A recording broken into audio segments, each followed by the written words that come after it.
o Thiago Silva repetir o gesto. Não, eu não quero que ele repita gesto nenhum. O que você faria? Eu quero que ele faça alguma coisa nova se o Brasil for campeão e ele for o capitão. Primeiro que o Bellini não foi bem original, né? Ele levantou a taça porque os fotógrafos queriam... deixa eu fazer um clique aqui. Sem querer criou o gesto. Mas virou um símbolo da conquista. Virou um símbolo. Exatamente. Aí, por exemplo, o capitão levanta. Então, o Dunga, digamos assim, o Thiago Silva foi criticado na Copa passada, o Dunga foi criticado em 90. O Dunga, quando ele pega a taça, ele meio que xinga a taça, né? Ele brada. Em 94, ele brada. Em 90, ele foi criticado. Ele desabafou, meio que bradando. Quem sabe o Thiago Silva não possa chorar sobre a taça. Pegar a taça e chorar. As lágrimas, imagina que coisa bonita. Rapaz, que legal, seria diferente. Ele pegando a taça e chorando, as lágrimas, né, banhando a taça. Imagina que é a mesma coisa sobre o Neymar. Que será elogiado. O choro do Neymar ali, que foi meio escondido, ele com as mãos no rosto. Se ele tivesse ido para a torcida brasileira, festejando a vitória, né, não a classificação, chorando com a torcida brasileira abraçada, que seria um choro mais bonito. Tem choros e choros. Imagina que bonito se o Thiago Silva... de qualquer tipo de choro, viu, Rodrigo? Então, qualquer tipo de emoção que você coloca para fora, em sentimento, independentemente do local que você esteja, se você coloca para fora o seu sentimento com um sorriso, com um abraço, com um beijo ou até com um choro... Paulo, vamos falar com o capitão que está com a gente, foi capitão há muito tempo, levantou taça, foi líder, né, por onde passou e teve muitas vezes que, né, assumir a gente dentro do seu jeito discreto, que conta né? A história dele se chama Mauro Capitão Galvão. Exatamente. Então, nada melhor do que um capitão para falar, hein, Mauro Capitão Galvão? Nada melhor do que você para falar sobre essa escolha do Thiago Silva, e as pessoas ainda lembram do que aconteceu em 2014. E aí, Mauro? Olha, João, eu acho que isso aí que aconteceu, acho que ficou lá atrás, a gente tem que procurar superar, já passou. Estamos vivendo um outro momento, o Thiago também, ele teve a oportunidade, agora o Tite esperou o momento certo de colocá-lo novamente na equipe, ainda que o Marquinhos tenha feito um grande trabalho, ajudou muito a seleção brasileira a se classificar, fez grandes partidas também. Eu acho que o Thiago, junto com o Miranda, estão dando ali uma segurança muito grande a toda a seleção brasileira. Então, nesse momento, eu acho que ele e Miranda são jogadores que dão assim, muita confiança a toda a seleção brasileira. Então, eu diria que tanto o Thiago quanto o Miranda, eles poderiam ser os capitães da equipe.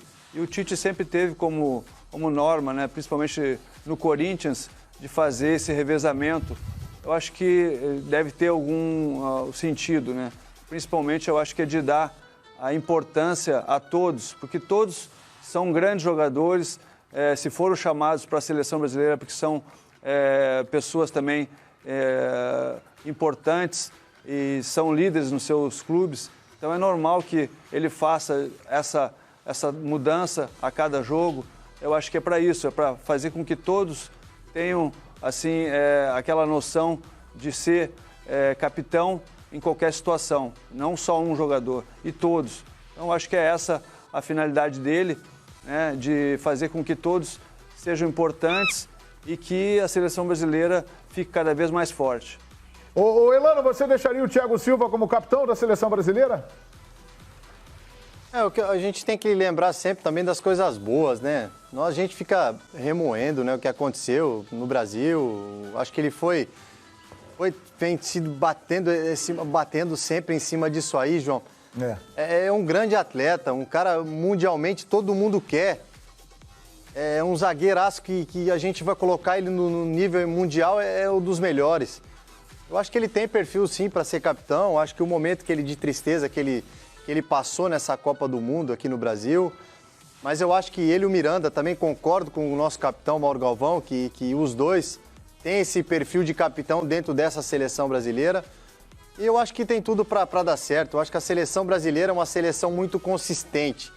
Essa essência que o Tite está falando é uma essência tática que ele gosta que a equipe esteja, mas também ele quer que a equipe renda ofensivamente. Então eu acho que o Brasil tem tudo para passar. E eu acho que a escolha foi boa também. O Thiago, ele tem um grande perfil. Tenho certeza que se o Brasil voltar a ser campeão, né? E o Thiago, com certeza, vai voltar a ser lembrado pelas coisas boas. E ele faz muita coisa boa para o nosso país. Tá vendo? Fazem candidato pra gente esquecer o negócio do choro lá? Ou a gente vai continuar lembrando disso aí? Naquele momento, em 2014, ele mereceu críticas. Não só pelo choro, mas em muitos momentos dentro de campo, pela ausência de uma postura com mais personalidade. Ele evoluiu, tanto é que depois, meses depois, ele continuou ainda com um certo tipo de problema de liderança, porque ele não aceitou a perda da capitania para o Neymar. E reclamou publicamente isso, até ficou fora daquelas convocações do técnico Dunga. Ou seja, e cometeu pênaltis bobos naquele jogo da Copa América contra o Paraguai. Então ele teve episódios na seleção brasileira que foram merecedores de críticas. Ele nunca deixou de ser bom jogador. Alguns episódios que ele teve com a camisa da seleção foram merecedores de críticas. A questão é essa. Em nenhum momento eu disse que ele é um péssimo jogador, que ele é ruim, tira o Thiago Silva. Não é isso. Ele precisaria criar uma casca, um pouco mais de maturidade para ser esse capitão e este novo titular da seleção que nesta Copa do Mundo está jogando bem. É apenas isso. Ele não tinha maturidade? Ele só tá falando 3 Copas, ele só disputou 3 Copas do Mundo só, mais nada. Ele não tem experiência. Mas qual o problema? Não, eu não disse que ele não tem experiência. Ele não tem nenhuma experiência. Em algum momento eu falei que ele não tem experiência. Eu falei que talvez ele não tivesse a maturidade para ser um líder e um capitão de Copa do Mundo. Experiência é uma coisa, maturidade é outra. São coisas completamente diferentes. O Cafu em 94 não era capitão. E nem por isso, deixou de ser em algum momento um cara já preparado para jogar uma Copa do Mundo. Ou outros caras eram banco de reserva e se tornaram jogadores importantes 2, 3 Copas depois. Acontece, normal. O Thiago Silva não é o mesmo jogador, não é o mesmo homem de 4 anos atrás. Como todos nós. Como todos nós. Você não deixou terminar. Como você fala, não me deixou molhar o bico. Desculpa, Eugênio. Todos nós mudamos. Ele já era considerado um dos maiores zagueiros do mundo. Então, na época do Milan, venerado por todos, né? Como foi dito aí, disputado por vários clubes. Mas ele evoluiu individualmente. Se você pegar as entrevistas do técnico do PSG, o Unai Emery, ele revela que em determinado ponto da temporada chamou o Thiago Silva para uma conversa porque não estava satisfeito com o rendimento dele, exigiu mudanças de comportamento, de atitude durante a temporada, e ele ganhou esse espaço ao longo desta última temporada. É claro que ele está mais maduro, é claro que ele está mais seguro, e aí eu acho que é o X da questão. O choro do Thiago Silva, em 2014, era reflexo do estado emocional, não só dele, como de toda a equipe. Coisa que nós vimos no jogo que nós perdemos para a Alemanha por 7-1, em que ele não estava em campo. Exatamente. E que a equipe não teve equilíbrio para se equilibrar diante do que estava acontecendo e tomou 7 gols. Era um reflexo. Ele externou no choro, outros externaram tremendo dentro de campo. Por quê? E aí eu acho que nós temos jogadores aí, eles podem até, ex-jogadores, que podem concordar comigo ou não. Quando você tem um time que entra em campo sabendo o que vai fazer, consciente de um plano de jogo, esse time naturalmente é mais confiante, é mais seguro, tem mais equilíbrio emocional.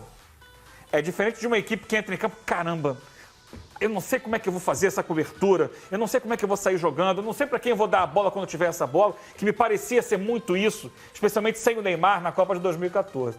Agora me parece um time mais equilibrado, e foi exatamente o que o Tite disse na entrevista que nós vimos ali, que era uma equipe equilibrada, e ele pontuou algo importante dessa Copa do Mundo. Entre os lados, o Brasil está pendendo muito para a esquerda. Tem que fazer jogar mais o lado direito. Você não pode ser um time de uma nota só. Tem que variar. Mas o William precisa jogar mais bola, né? Mas não é só o William. Precisa jogar mais bola. Paulo, não é só o William. Sou fã do William, mas precisa jogar mais futebol. Se você pegar os números da seleção brasileira, as jogadas já começam pelo lado esquerdo. Então, mas aí quando entra o Douglas, o time vai muito pelo lado direito. No jogo contra a Costa Rica, deu mais de 120 passes. A bola naturalmente já saía. Por quê? Você concentrou de um lado do time as 3 referências técnicas, o Coutinho, o Marcelo e o Neymar. Então você sai naturalmente procurando aquele lado. E quando você sai para um lado, o outro lado tem que estar um pouco mais resguardado para fazer a cobertura. Você tem que variar esses lados, tem que sair mais pelo outro lado também. E olha como mudou para outro jogo. E aí vai melhorar. Contra a Costa Rica no segundo tempo, melhorou. O início do segundo tempo foi todo pelo lado direito.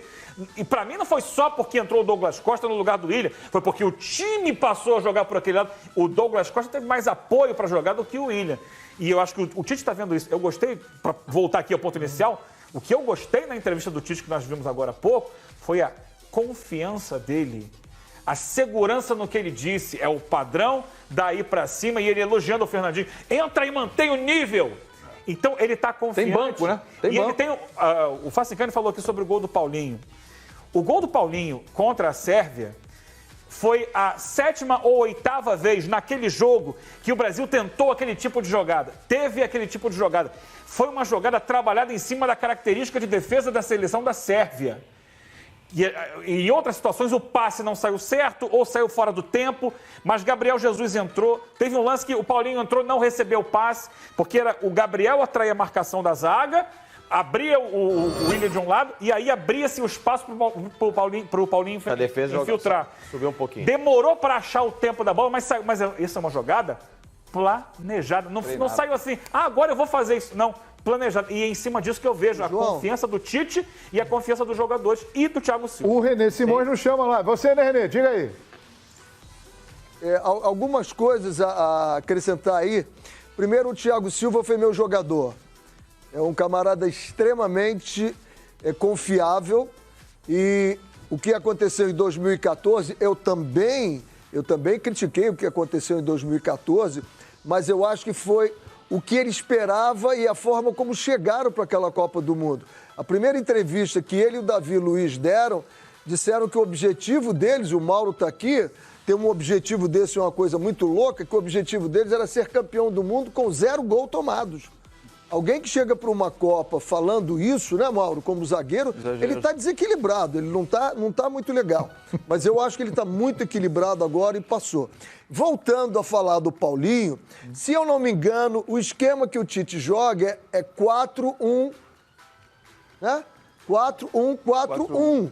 Então ele tem o Paulinho, ele não tem como segundo volante. Quando ele quer um segundo volante, ele faz o que ele fez no jogo contra a Sérvia, que nós estamos sendo muito atacados, ele colocou o Fernandinho e o Casimiro ali para dar o equilíbrio e equilibrou. Acabou o meio-campo da Sérvia. O que tem acontecido é a performance tanto do Paulinho como do William. Ele precisa do William funcionando bem para arrastar mais gente para ali, para ele se juntar e juntar Fagner, o William e o Paulinho. Isso é que tem acontecido. Eu não vejo o Tite nas entrevistas dele dizendo que está me faltando o segundo volante. Eu não vejo isso. Quando faltou o segundo volante contra a Sérvia, ele tirou o Paulinho e colocou o Fernandinho. Quando ele sentiu que estava faltando era lá no William, ele pegou e colocou o Douglas Costas lá. É questão de performance e ajuste. Agora, acho que o Eugênio foi no ponto certinho aí. As jogadas estão saindo e esse é meu medo com o México, que eles vão amarrar o Coutinho. Se ele quiser pegar o Neymar, ele pega o Coutinho primeiro e depois pegaria o Marcelo, que não vem o Marcelo, e aí pode ser que a gente gire essa bola pelo Fagner do outro lado. Então vamos combinar o seguinte, nós vamos para um rápido intervalo